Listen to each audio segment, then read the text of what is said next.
Olá, muito boa noite. Como vai? Vai bem? Começa nesse instante pela TV Pantanal, canal 22, emissora do Grupo Gazeta de Comunicação, programa Opinião. Estamos cá ao vivo.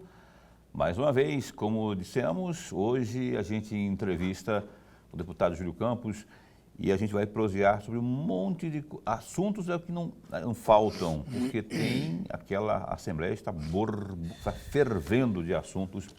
E a gente vai estar falando aqui, notadamente, com essa questão aí dos servidores públicos, enfim. Fique atento que tem muito assunto importante. Se você quiser interagir conosco, esteja bem à vontade, 999322529, o WhatsApp. Manda mensagem de texto aí, deputado Júlio, queria saber disso, daquilo, queria dar meu pitaco, queria sugerir que isso, enfim, sugestões, perguntas. Interaja com a gente aqui ao vivo no programa Opinião. 99932-2529 está aí no rodapé para você interagir com o programa Opinião. Professor Lorenberg Alves, como vai? Vai bem? Boa noite. Muito bem, Paulo. Boa noite, Paulo Coelho, e um grande abraço. Mas um grande abraço mesmo a todos os nossos telespectadores, a razão maior do nosso programa. Eu quero mandar um abraço. O deputado federal Zé Medeiros, né, eu conversei com ele hoje, até a gente está programando a vinda dele nos próximos dias aqui ao programa Opinião, e tem o assessor, o chefe de gabinete dele que faleceu hoje, então os nossos sentimentos à família. O nome do rapaz é Leônide, eu vou passar o nome exatamente para você, porque ele teve um aneurisma e aí ele bateu a cabeça também, né? E aos 48 anos faleceu hoje, inclusive. E então fica os nossos sentimentos à família, não é? A própria equipe do deputado Medeiros deixa aí duas crianças, né? Uma de 3, uma de 3 meses e a outra de 3 anos, enfim. Infelizmente, a vida tem dessas coisas aí, então nossos sentimentos o nome dele é Leone Messias de Paiva, Léo Messias, ele era conhecido. Medeiros estava me contando que trabalhava com ele já desde 2015, lá no gabinete, lá em Brasília, né, com ele lá em Brasília. Enfim, a gente fica triste, né? Muito triste realmente, nossos sentimentos aí. Deputado Júlio Campos, muito bom tê-lo aqui, muito obrigado de verdade por aceitar. O Júlio não fica enfesado com a gente, porque ele sabe que eu perturbo, quando eu começo a ligar, aí, o deputado vem aqui no programa, ele só não vem se não tiver jeito mesmo, mas sempre, quando a gente convida, ele vem. Eu fico contente com esse respeito que ele tem para conosco, para com este programa, principalmente para com a nossa audiência, porque ele sabe, né? Inclusive é da comunicação também, é empresário, tem boi, tem um bocado de coisa aí, mas também é da comunicação e entende a importância da opinião pública e também por isso ele aceita vir aqui com o maior gosto, é o que a gente percebe pelo menos. Deputado, muito bom tê-lo aqui, eu já vou de sola, rapaz, como diziam no futebol, a questão da RGA. Tivemos aqui a Marlene ontem, da Federação, né, dos Servidores, passando por A mais B as dificuldades e a luta da categoria dos servidores, dos sindicatos, e aí também reconhecendo o esforço que houve do parlamento, incluindo o pessoal da bancada do governo, da situação, e comemorando, mas querendo mais. Ela citou aqui um percentual de 19%, que seria o ideal, o governo sinaliza com 5,4%, 5,40%. É um avanço, mas não é aquilo que eles queriam. Eu gostaria de saber do senhor que agora, segundo a Marlene, a Assembleia tem a condição de dar o reconhecimento da dívida. Tem que aprovar o reconhecimento da dívida de 19 milhões, entendeu? Porque a partir daí pode desencadear as outras ações do próprio sistema de sindicatos, da federação, por exemplo. Como o senhor viu isso aí? Quais as suas impressões? Foi avanço realmente ou o senhor acha que poderia ser melhor? Boa noite, muito bom tê-lo aqui. Boa noite, telespectadores do programa Opinião, TV Pantanal, meu amigo Lorenberg, o Paulo.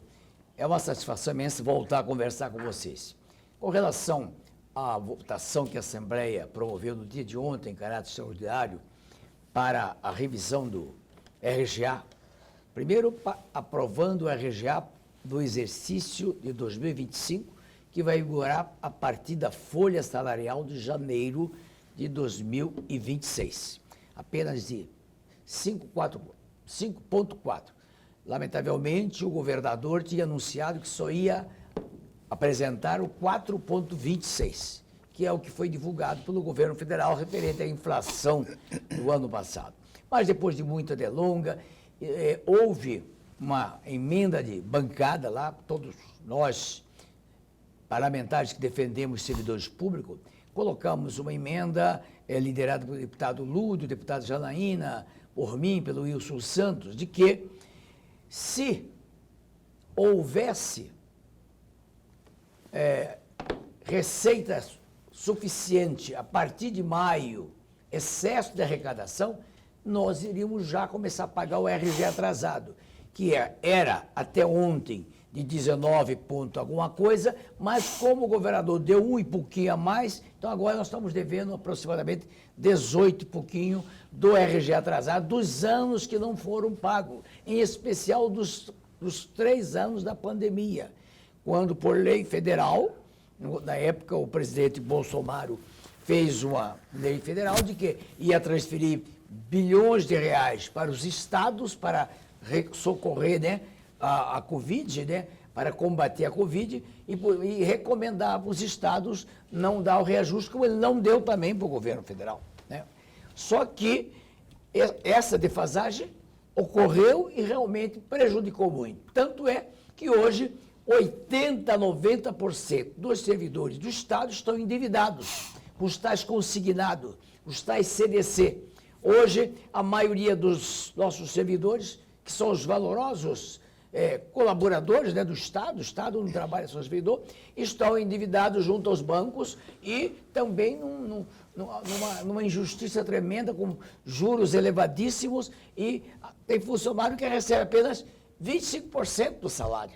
75% está comprometido com dívidas nos bancos, no sistema bancário brasileiro, pagando o CDC. Então, a Assembleia Legislativa lutou muito, o presidente Maxi, todos nós tivemos lá com o governador, pedindo a ele que mandasse, pelo menos, começasse os 4,26 do ano passado, mais 2%, 2,5%, porque se o Estado tivesse situação difícil, nós iríamos impor isso. Mas, lamentavelmente, o Estado de Mato Grosso só não quer pagar, porque hoje, no orçamento de 2025, em caixa 11 bilhões de reais.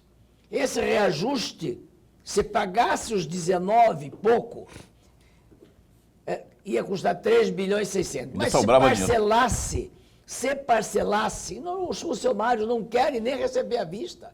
Eles aceitavam parcelar em 3 parcelas a mais de 6 ou 4 de 5, daqui até 2029, sem problema, daqui até 2030.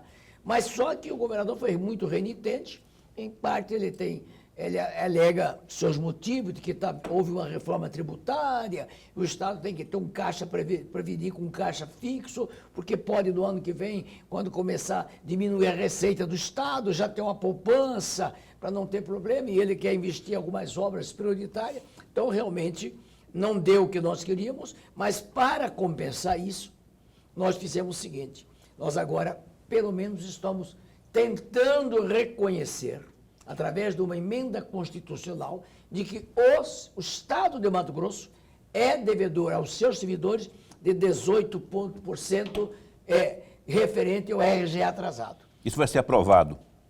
Bom, pela Assembleia? Nós estamos tentando aprovar. Nós sabemos que para aprovar uma emenda constitucional, nesse nível, precisa de, no mínimo, 2/3 dos deputados estaduais, ou seja, 17 ou 18 votos. E você sabe que a força que o governo tem no Legislativo Estadual é muito grande.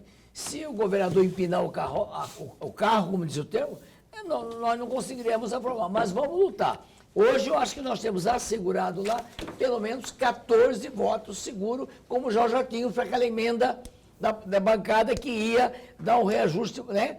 Reconhecer o RG atrasado e a partir de maio, com excesso de arrecadação, ia já começar a pagar. Então, eu acredito que vamos lutar. a luta continua. Eu acho que os sindicatos, os líderes sindicais, os presidentes, reconheceram o esforço da Assembleia Legislativa. A Assembleia sempre foi parceira do servidor público, é uma casa democrática, aberta, para receber as reivindicações de todo o segmento social de Mato Grosso.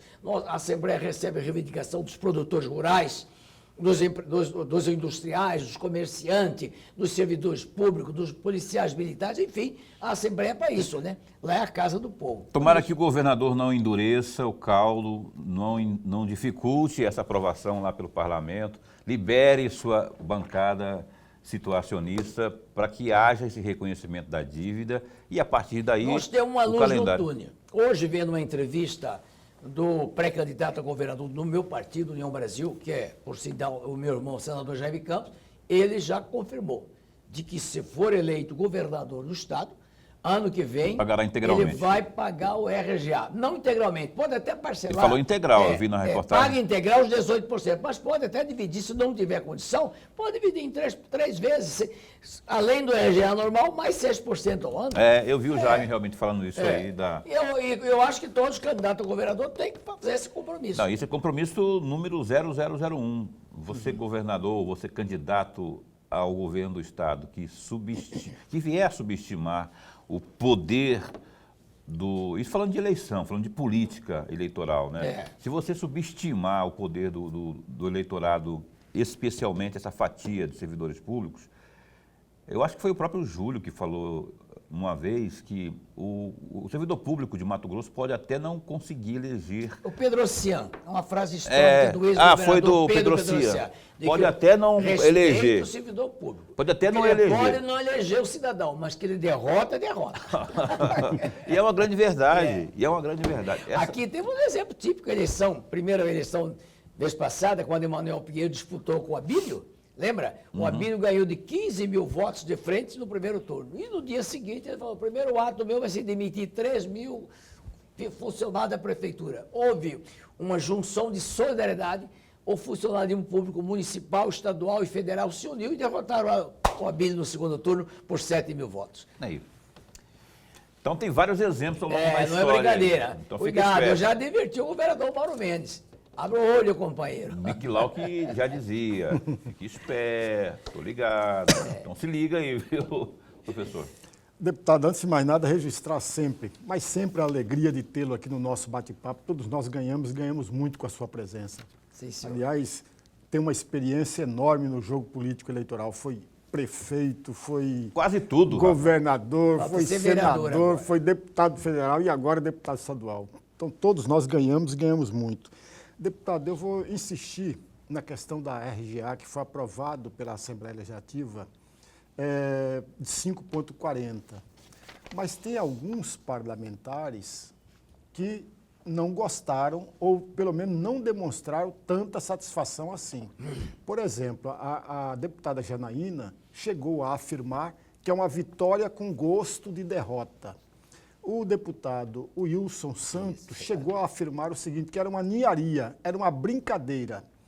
E o deputado Lúdio Cabral chegou a dizer que não é suficiente pelo tanto que deveria receber o servidor do Estado. Eu pergunto ao senhor, esses deputados, eles não viram, não leram corretamente aquilo que foi aprovado pela Assembleia Legislativa, deputado? Não é que realmente havia uma expectativa, todos nós, de implantar uma emenda ao projeto original do governador. Nós aprovaríamos o projeto de lei dando reajuste de 4,26 ou 4,31, não me lembro, aos servidores referente ao ano de 2025. Mas, automaticamente, nós tínhamos lá incluído que, a partir de maio, com excesso de arrecadação prevista, nós iríamos pagar o RGA atrasado, para compensar esse endividamento brutal que hoje está os nossos servidores de Mato Grosso.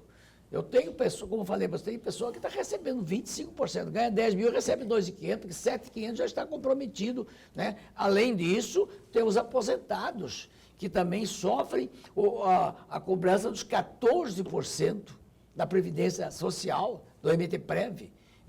Quando, pela lei federal, só pessoas acima de tanto salário mínimo, né, iria pagar a Previdência Social, ia contribuir para a Previdência Social. Então, o que houve? Como não houve essa perspectiva, com muita luta, com muita briga, do próprio presidente Maxi endureceu, não colocou as contas do governo em votação na sessão anterior, sobrestou todos os projetos do governo que estava lá, para forçarmos o governo do Estado, a Secretaria de Fazenda, o Planejamento, a área econômica, conscientizar. E o próprio chefe da Casa Civil, vamos fazer justiça. O deputado Fábio Garcia também se empenhou muito junto ao governador para tentar melhorar, né? E conseguiu melhorar um e pouquinho a mais, e foi realmente uma vitória com sabor de derrota. Porque nós queríamos pelo menos 6,5%, 7%, algo que significasse uma melhoria realmente de fato de direito, né? Pelo menos isso. Mas não chegou, e o que vamos fazer? Não temos condição. E o governo sabia que a emenda da bancada, liderada pelo Lúdio, pela Janaína, por nós, ia ser vitoriosa. Nós tínhamos 14 votos. Por isso, adiou 10 dias a remessa da nova lei, do novo projeto de lei, para a Assembleia, porque sabia que se votasse naquela sessão anterior, a emenda seria passar. E ele falava que era inconstitucional, mas aí era uma decisão que ia para o Supremo, né? Ia demorar e tinha que implantar de acordo. Porque o Estado arrecadou. Para você ter ideia, Mato Grosso previu arrecadar 40 bilhões este ano passado. Arrecadou 50 e poucos bilhões e o total 70, mas explicou para o Estado mais ou menos 50, porque 25 foi para os municípios, né, que é a lei do ICMS. Então, não é por falta de dinheiro. Realmente o Estado está muito bem, graças a Deus. O governador Mauro Mendes é o governador que mais investiu em infraestrutura do Estado, em obras públicas. Temos que reconhecer esse mérito do governo dele, mas tratou assim com muita esgarçamento, com muita dificuldade, o relacionamento com o servidor público, que é a mola mestra propulsora do desenvolvimento do Estado. Até porque se esse Estado hoje está bombando no linguajar popular, né, que está bombando em todos os sentidos. O Estado tem muita coisa, o Júlio Campos disse aqui, tem muitas ações acontecendo, não são programadas não, já acontecendo. Mas se tudo isso está dessa forma, voando, bombando, o servidor público é carro-chefe ali. Então, se não levar em consideração isso, escreva o que eu estou falando. Se não levar em consideração o respeito aos direitos do servidor público, vai ter problema lá. Pode até não ter, mas o Mauro Mendes, por exemplo, se for disputar o Senado, ele já tem uma gordurinha ali que pode queimar, ele tá bem nas pesquisas. Eu disse ontem aqui, até anteontem, né, que já ganhou, você sabe como é que é, né? Irmão já perdeu. Dante que já o diria, né? É verdade. Olha só, eu vou chamar o intervalo comercial, Não, eu falo isso pelo bem, cara, não estou aqui criticando, não estou aqui fazendo uma crítica destrutiva, não. Eu reconheço todos os avanços, nós reconhecemos. Né? Muito mérito. Agora, servidor público é servidor público, né? E direito é direito, e a gente não pode largar mão disso. Opinião vai dar um tempinho só para o intervalo comercial e volta já já.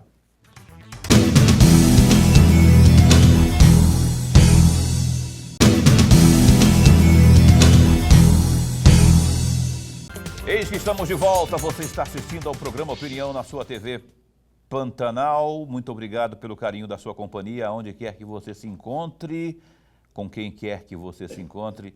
A Edinelma estava aqui falando comigo no Zap antes do programa começar. Paulo, é o Júlio Campos que vai aí, não é? E tal, cadê? Lá do CPA 3, aliás, foi o Júlio Campos que...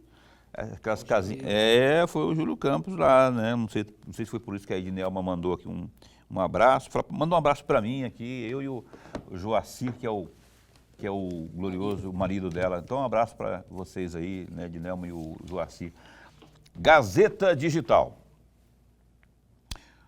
O governo de Mato Grosso, por meio da Secretaria de Estado de Planejamento e Gestão, a CEPLAG, determinou a abertura de um processo administrativo para apurar possíveis irregularidades cometidas pelo Banco Master e outras instituições, outras 10 instituições entre bancos e financeiras que operam o sistema de consignações em folha de pagamento no Estado. A determinação foi publicada nesta quarta-feira, dia 21. As portarias foram assinadas pelo secretário Basílio Bezerra e tem como base análises técnicas realizadas pela Força Tarefa de Revisão de Consignações, o parecer da Procuradoria-Geral do Estado e também uma decisão administrativa já publicada no Diário Oficial, que apontam indícios graves, aspas. Constatou-se déficit e vício informacional relevante, especialmente quanto à natureza jurídica da operação, divergência entre as modalidades contratadas e também a registrada no sistema, forma de amortização e também incidência de encargos financeiros e real extensão de comprometimento da margem consignável, além da ausência de comprovação documental da entrega ou ativação dos cartões de crédito ou benefício, bem como também a indisponibilidade de fatura mensal, faturas mensais, no caso, né? Fecha aspas, diz aí essa portaria. Rapaz do céu, olha só. Será, Júlio Campos, que o Master também está deixando seus sinais por aqui, dentre todas essas sujeiras que a gente tenha visto, né? Pelo menos em forma de denúncia, quando envolve esses abusos aí aos nossos servidores, que metem a cara no consignado, sem regra, pelo menos vinha acontecendo isso, né? Sem regras. Agora o parlamento está se envolvendo, o governo também o Tribunal de Contas também entrou, está fazendo um estudo minucioso, tentando corrigir isso. Mas aqui aparece mais um sinal, o Banco Master. Você acredita nisso? Com certeza, não só o Master. Quase todos os bancos praticamente assaltaram o servidor público estadual. Por isso esse endividamento brutal da classe dos servidores públicos. Os consignados é um escândalo. Tem gente que já pagou 2 vezes o empréstimo e ainda continua pagando todo mês descontado em folha. E até hoje isso ainda estava mas o Tribunal de Contas entrou na parada, a Assembleia Legislativa, o próprio governo do Estado, depois de muita chamada de atenção, resolveu também entrar para valer nessa situação.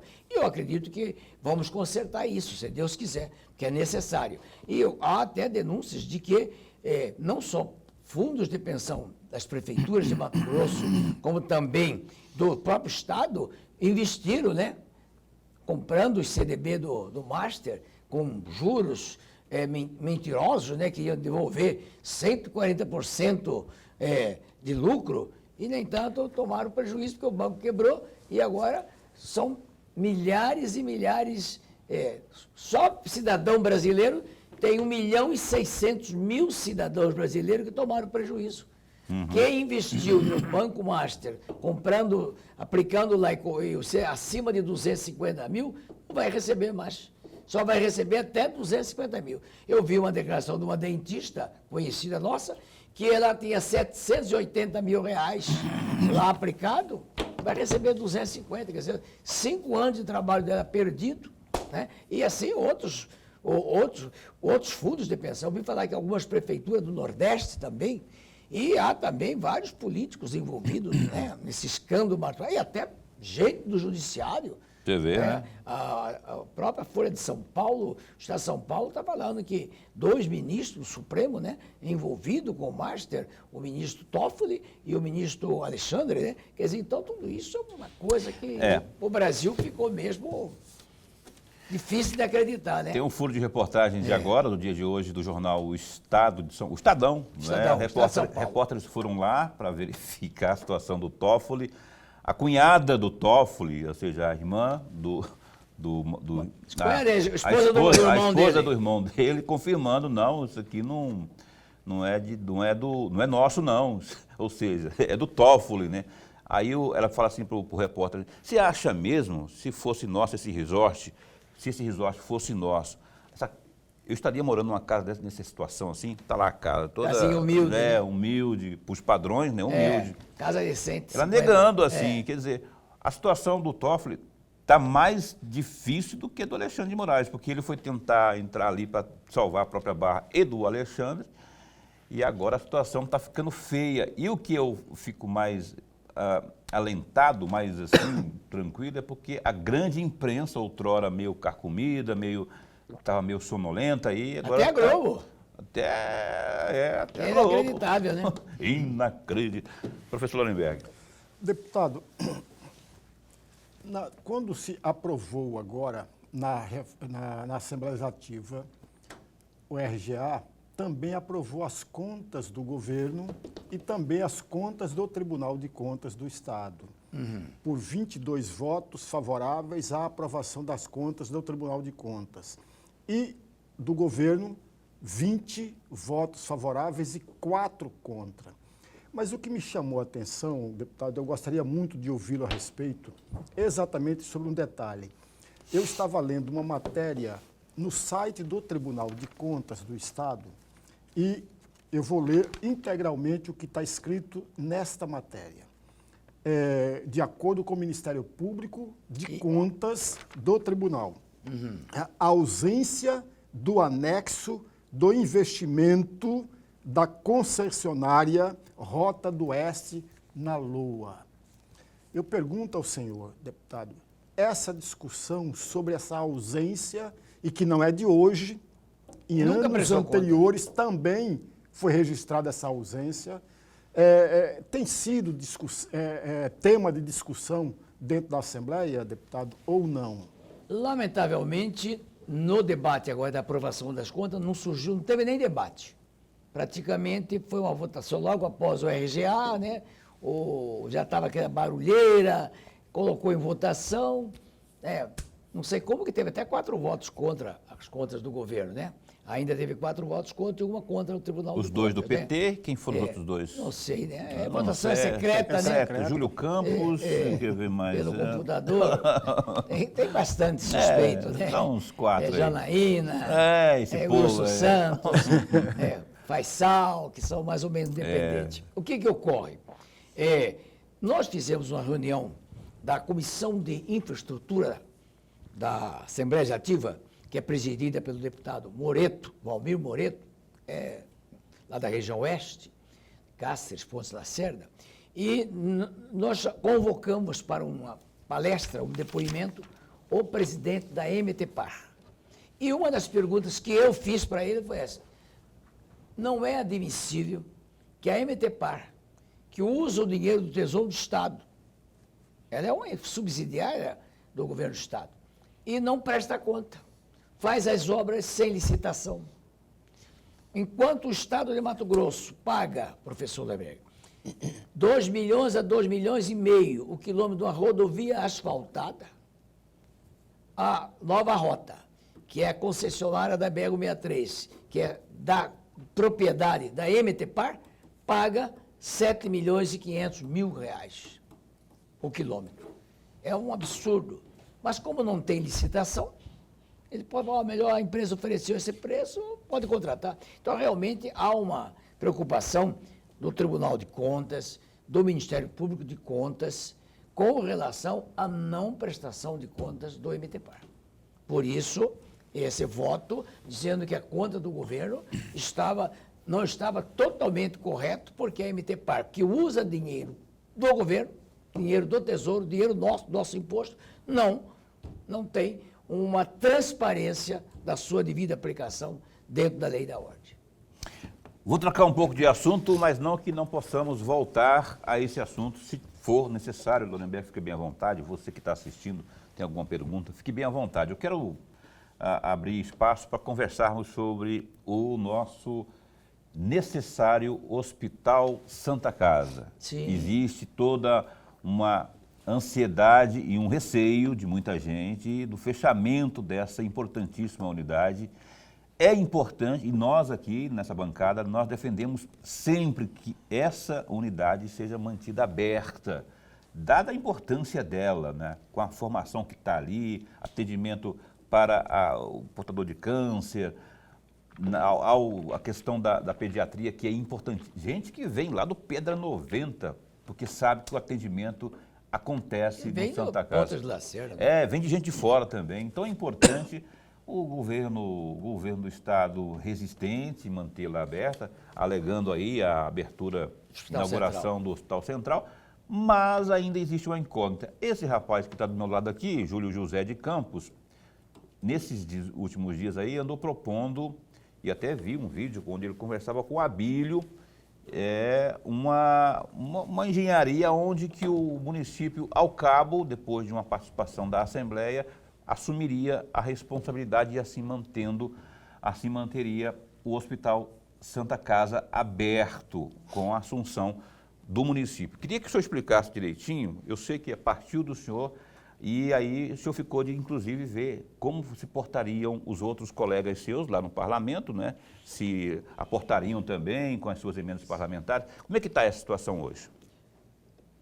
O não fechamento da Santa Casa é a minha principal bandeira de luta como deputado estadual da Baixada Cuiabana. Eu acho que é uma irresponsabilidade tremenda o que o secretário Gilberto Figueiredo está resistindo em aceitar. Alega-se que com a construção do Hospital Central, a sua inauguração, com mais de 250 leitos novos, poderia fechar a Santa Casa. Eu acho que não vai resolver, vai piorar. Que não adianta abrir 250 leitos e fechar 250 leitos. Vamos continuar na mesma crise. Não adianta. E outra, por que a Santa Casa tem que continuar? Porque não é porta aberta. O Hospital Central é porta fechada, é SUS, é regulamentado. Só entra para tratar no Hospital Central, como é no Metropolitano de Vaza Grande, as pessoas autorizadas pela Secretaria de Saúde. Não é qualquer paciente chegar lá, doente, e entrar e ser atendido. Já Santa Casa, não. Santa Casa é porta aberta 24 horas por dia para qualquer cidadão brasileiro ou qualquer cidadão mato-grossense que chegar lá agora, você é atendido e é tratado. Além disso, a estrutura que tem hoje a Santa Casa.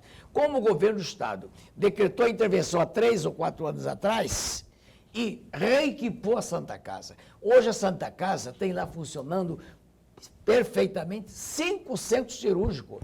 No mesmo instante pode operar 5 cidadãos de cirurgia diferente.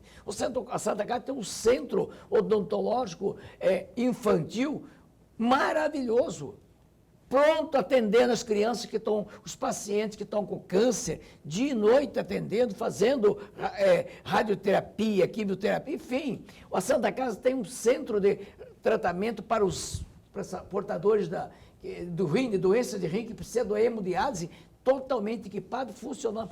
Para quê?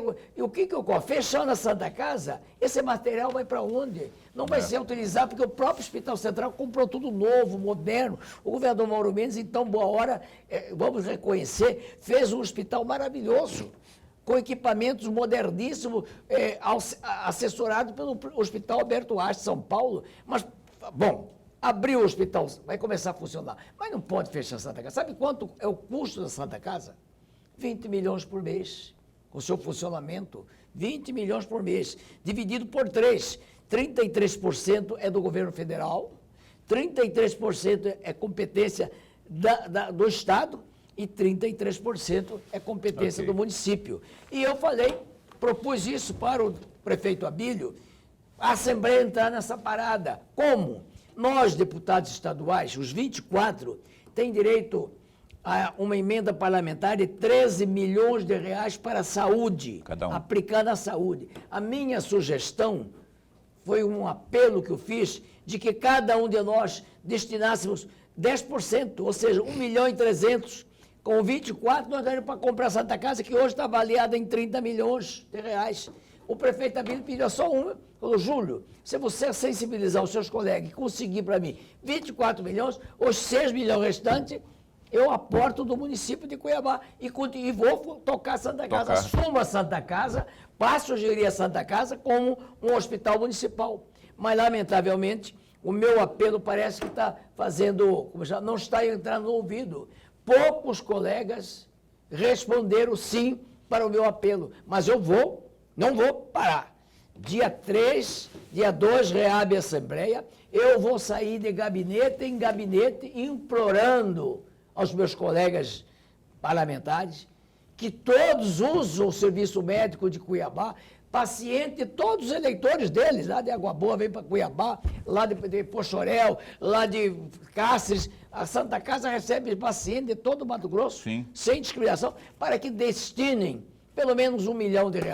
E eu, o Paulo Araújo e os mais próximos aqui, estamos dispostos a colocar até R$2 milhões para atender a Cuiabá, e nós compramos a Santa Casa, a prefeitura, porque a preferência, hoje agora um grupo do hospital lá de Nova Mutum, uma ONG de lá, um hospital, um Alcipe, não sei, propôs comprar por 20 milhões, menos de 60% do valor que a Justiça Trabalhista está oferecendo para pagar, que está a dívida trabalhista dos antigos funcionários da Sociedade Beneficência Santa Casa, que ainda resta aproximadamente 38 milhões. Então, a bandeira continua. Lorenberg, você se importa de perguntar no começo do próximo bloco? Não, porque se você se importar, eu falo com o Dorileu, deixa a gente seguir. Olha só, o Júlio Campos continua conosco aqui.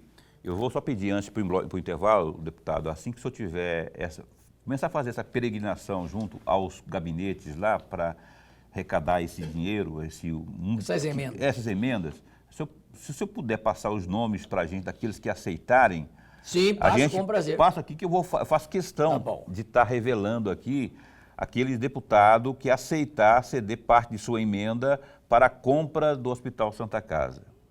Porque é importantíssimo termos esse hospital continuando aberto, não é, a serviço do povo. Então, vou para o intervalo comercial, a gente volta já já com o Júlio Campos. Sim.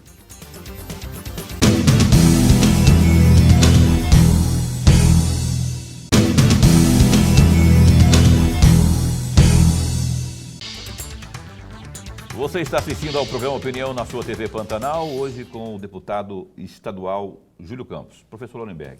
Deputado, hoje eu vi em alguns sites da capital falando sobre um chamado pré-acordo entre os senadores Jaime Campos e o Wellington Fagundes. E esse pré-acordo, de acordo com as matérias que eu vi, diz que foi o próprio senador Jaime Campos que chegou a dizer isso.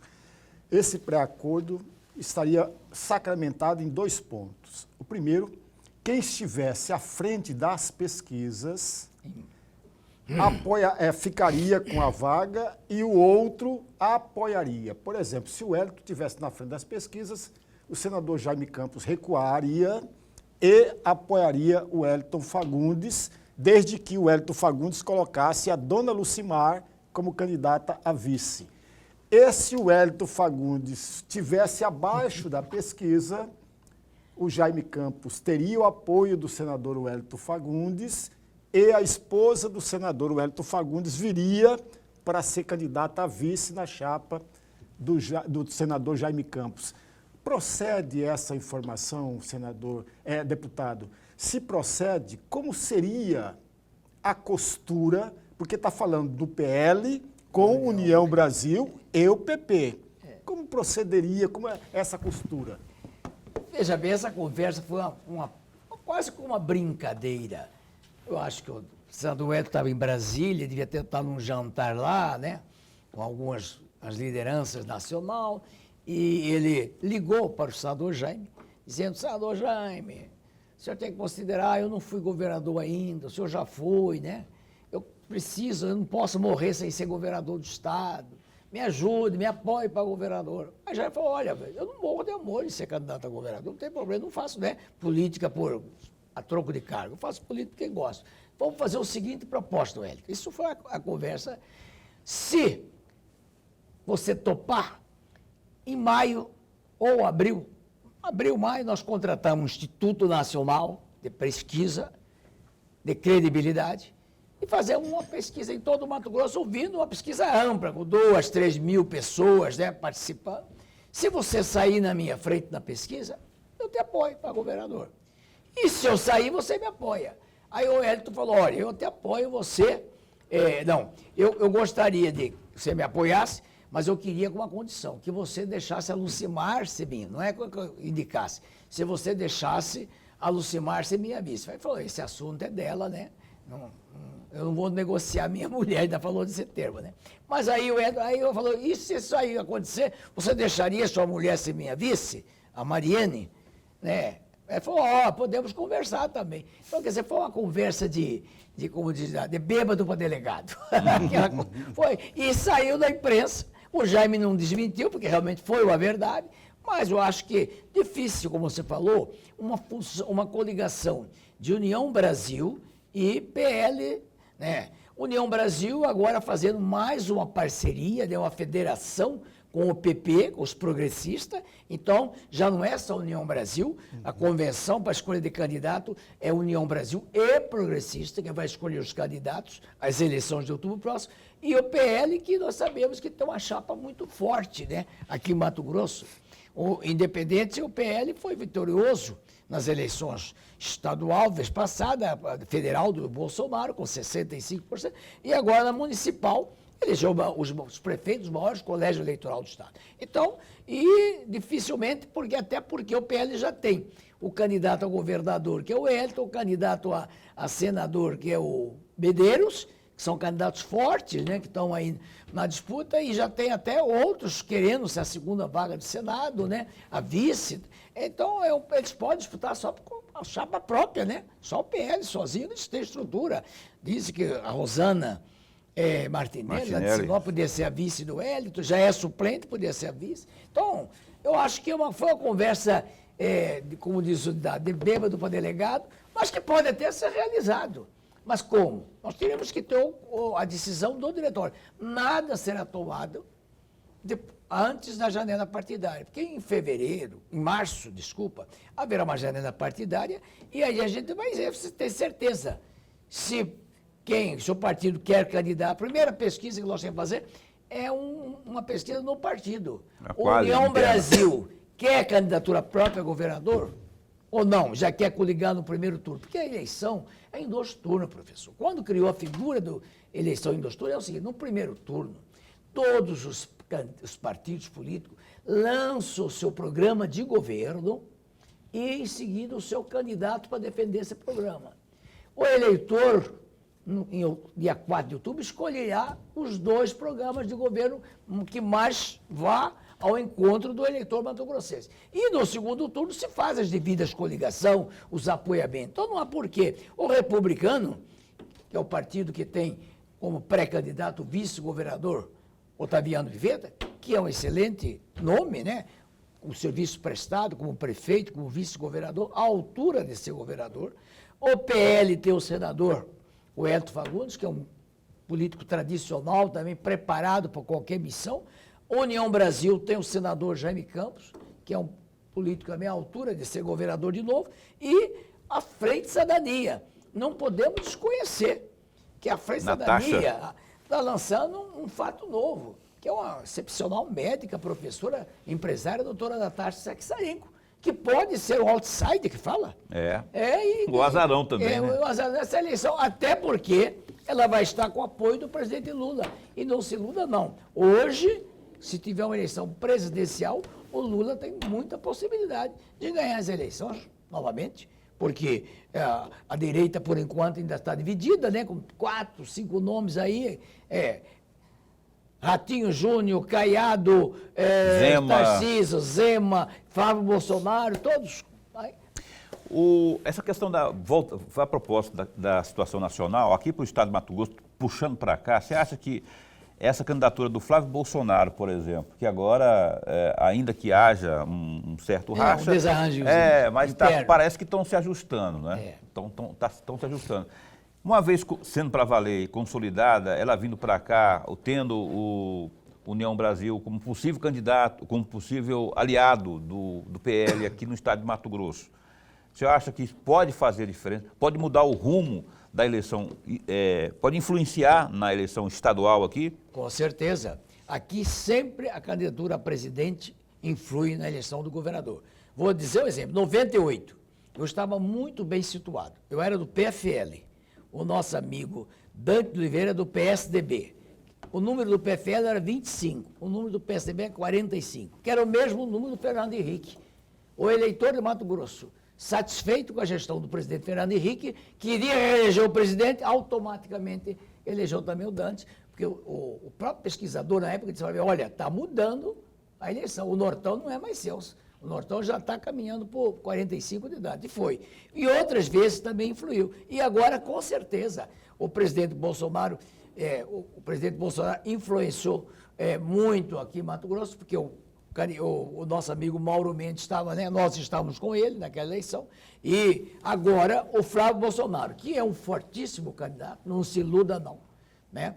O nome Bolsonaro ainda é um marketing muito grande a nível de Brasil, porque o presidente Bolsonaro tem muita respeitabilidade, é muito querido no povão brasileiro. Então, o candidato do PL aqui, Flávio Bolsonaro, vai sim, com certeza, ajudar a viabilizar o candidato do seu partido, que poderá ser o Hélio Fagundes. Professor. Deputado, voltando para a União Brasil e o PP, em especial dentro da Assembleia Legislativa, se não me falha a memória, o senhor me corrija, por favor. Sim. União Brasil tem 4 cadeiras na Assembleia Legislativa. Sim. Parece que o PP tem uma ou Sim, duas uma. cadeiras. E os dois estarão juntos nessa disputa pelas cadeiras da Assembleia Legislativa. Isso significa que parte será candidato do União Brasil e outra parte do PP. Como que vai ficar essa briga para manter as 5 cadeiras da federação? O senhor acha que União Brasil e o PP manterá as 5 cadeiras, deputado? Aquele jogo parigato, né? Muito Exatamente. difícil. Parigato. Primeiro que nós não somos mais 5, porque o Paulo Araújo, que é o único deputado do PP, já nos comunicou oficialmente que ele não estará conosco. Ele estará no PRD de Mauro Carvalho. Ele já comunicou que em março, abrindo a janela partidária, ele dá boa noite Cinderela para o Partido Progressista e muda de partido, porque ele acha que lá, com esses 4 fera que tem na União Brasil, Dilmar, Botelho, Sebastião Rezende e Júlio Campos, ele dificilmente teria chance de conseguir a eleição. Então ele vai caçar um partido menor e vai sair. E o PP de Mato Grosso tem uma chapinha muito bem feita, 80% dessa chapa dos progressistas acompanha o Paulo Araújo para o PRD. Ele leva os seus parceiros, porque ele era o presidente do partido, ele articulou. E nós estamos com dificuldade de montar a chapa da União Brasil. Por enquanto, das 25 vagas que nós temos, eu acho que ficaria 10 vagas para o PP, para os progressistas, agora liderados pelo deputado Nilson Leitão, que é o novo presidente, né? Já foi nomeado, já tomou posse, já está comandando. O Paulo Araújo já foi afastado da direção. E nós tivemos 15 a 16 candidatos. Nós estamos com dificuldade. Porque todo mundo que não tem muita perspectiva fala, eu vou entrar lá para quê? Você já tem Júlio, Dilmar, Botelho e Sebastião, tudo mais 35, 40 e tantos mil votos. Então, nós temos dificuldade. Estamos tentando trazer, já conseguimos alguns novos companheiros que vão ajudar o partido, alguns pré-candidatos a prefeito daqui a 2 anos, daqui a 3 anos. Se ele vir disputar o estadual, nós ficamos comprometidos em ajudá-lo a ser prefeito, vice-prefeito, vereador desses municípios para conseguir formar uma chapa e conseguiu, com muita dificuldade, nós mantemos 4 vagas. Se nós tivermos candidato a governador, o senhor Jaime Campos ou outro qualquer, ser candidato a governador pela União Brasil, nós temos chance de fazer as 4 cadeiras. Se nós formos coligados já com um candidato a governador do outro partido, por exemplo, se formos apoiar o Piveta, quem vai fazer a maioria dos deputados vai ser o republicano. Né? Que o cara quer ficar junto do governador. Se a União Brasil apoiasse o Hélito, é claro que o pessoal do PL teria mais vantagem, porque vai estar mais próximo do governo. Então, por isso eu defendo mais uma vez, se o partido quiser sobreviver mantendo 2 cadeiras de federal e as 4 de estadual, nós temos que ter a candidatura própria a governador. E o único cidadão que se habilitou e que tem prestígio Jaime Veríssimo para de disputar Campos. o governo é o Jaime Veríssimo de Campos e até cacife financeiro, né? É isso aí tem. Também é importante. Ah, meus boi. Eu quero... Lorenberg, uma curtinha aí para encerrar aí, que eu tenho 3 minutos aqui, ele pode... Eu sei que o Lorenberg fica especulando, sempre com vontade de perguntar mais. Faz uma última perguntinha aí, rápido. Deputado, a esposa do governador do estado é filiada à União Brasil ou ainda não está afiliada à União Brasil?